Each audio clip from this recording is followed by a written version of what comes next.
Don't just be a coach, because it's not, you look like everybody else now, because that's what they've done. They've commoditized a very important skill that is coaching. So I want to be clear, I'm not your coach, but I'm your thought partner. My job is not to change your vision. My job is to help you see how you can get to it. I'm not going to say faster. I'm going to say optimally for you.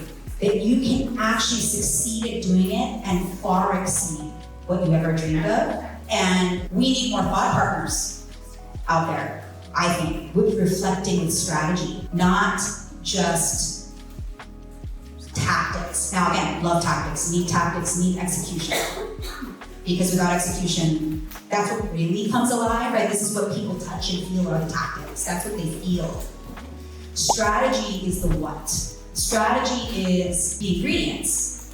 And the vision is the cook or the chef, right? Because if you have Anthony Bourdain, and then you have, I'm just thinking about Jeffrey Zakaria, do you guys know him? He's on top, he's like one Iron Chef. They're both master chefs, but if you give them the same 10 ingredients, what comes out at the end is gonna be different, even if it's like chicken marsala. Their chicken marsala is gonna be different because of the strategy on the inside of how they put the ingredients together to deliver something delicious. So when you're in my room, you are a chef, and I'm speaking to you as like, I can see the ingredients. Okay, I'm your sous chef, if you will, right? I can see the ingredients. I can see what you're putting down and what you want to create. But a great top chef trusts their sous chef, right? They know that their sous chef is the reason that they can put out great food.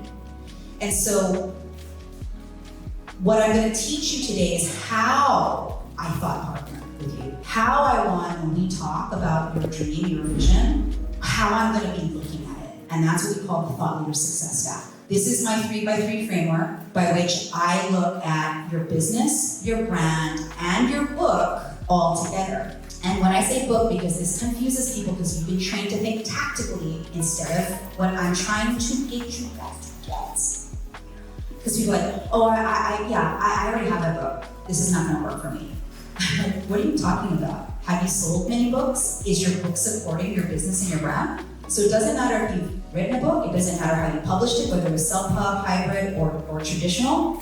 It's that you're deciding here that you will be an author, you're gonna write your next book, or you want to leverage what you've done better. Agreed? Does everybody understand that? Because otherwise people get all stuck, and that's actually very tactical instead of strategic. And if you operate your life, I'm gonna call it your career, your thought leader career. How does that sound? Like, I wanna be a career thought leader. It's still a career that I get to own. A company doesn't own that. I get to own that career. A lot of us romanticize entrepreneurship. That's the other thing. Romantic, fantasy. I have my laptop on the beach. Oh. I can work anywhere. Yes, girl, even a lifestyle business requires strategy. It requires decisions, and by the way, don't keep your laptop on the beach too long because it will explode.